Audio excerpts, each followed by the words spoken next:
ప్రభుత్వం వచ్చాక ముఖ్యంగా అన్నిటి మీద ఛార్జీలు పెంచేశారు శివప్రసాద్ గారు. యాహ్! దర్శనం ఛార్జీలు కావచ్చు, లడ్డూ ఛార్జీలు కావచ్చు, టోల్ గేట్లు కావచ్చు, రూముల ఛార్జ్, రెంటల్ రూములు కావచ్చు, లేకపోతే యాగాల యొక్క ఛార్జెస్ కావచ్చు.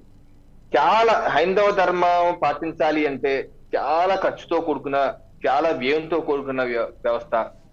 ఇది మనం తట్టుకోలేము అని ఒక రకంగా హైందవ ధర్మం పాటించే వాళ్ళపై ఒక ఆర్థిక భారాన్ని మోపి తద్వారా దీని నుంచి విడి మత మార్పిడి అయిపోయే ధోరణి వైపు వెళ్లే విధంగా ప్రోత్సహిస్తున్నట్టుగా మనం చూస్తున్నాం.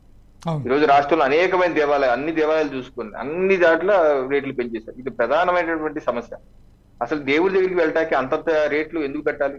దేవుడు ఉంది, భగవంతుడు దేవుడికి మధ్య ఎందుకు అంతంత రేట్లు ఎంతంత ఇది పెట్టాలి? దాన్ని సరళీకృతం చేయవలసిన అవసరం ఉంది కదా.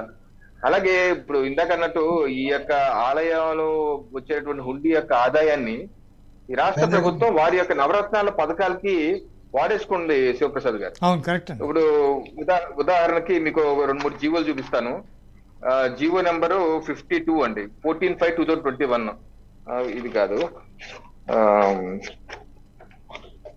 జీవో నెంబర్ 18 అమ్మఒడి అండి, 24,24,75,000.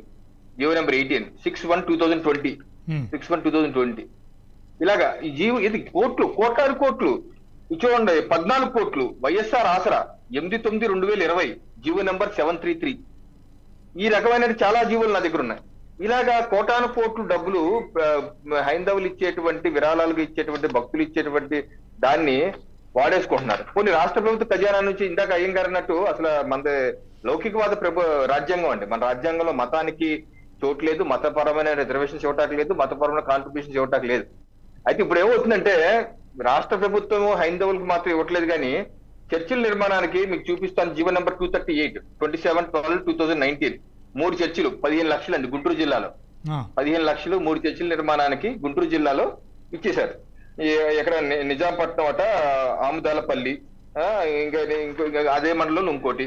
అలాగే న్యూ రిలీఫ్ సొసైటీ చర్చ్ ప్రకాశం జిల్లాలో 5 లక్షలు, జీవో నెంబర్ 237 27/12/2019. ఇది ఇంకో జీవో.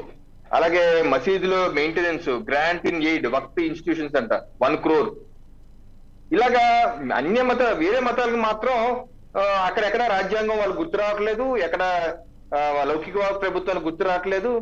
అలాగే హజ్ యాత్రలకేమో కన్సెషన్లు ఇస్తారు, డబ్బులు ఇస్తారు. ఇక్కడ మనం కాశీకి వెళ్ళాలన్నా, ఎక్కడికి వెళ్ళాలన్నా మనకే కన్సెషన్ ఉండదు. రాజ్యాంగం మనకే అమలు అవుతుంది, వాళ్ళకే అమలు కావట్లేదు. ఇది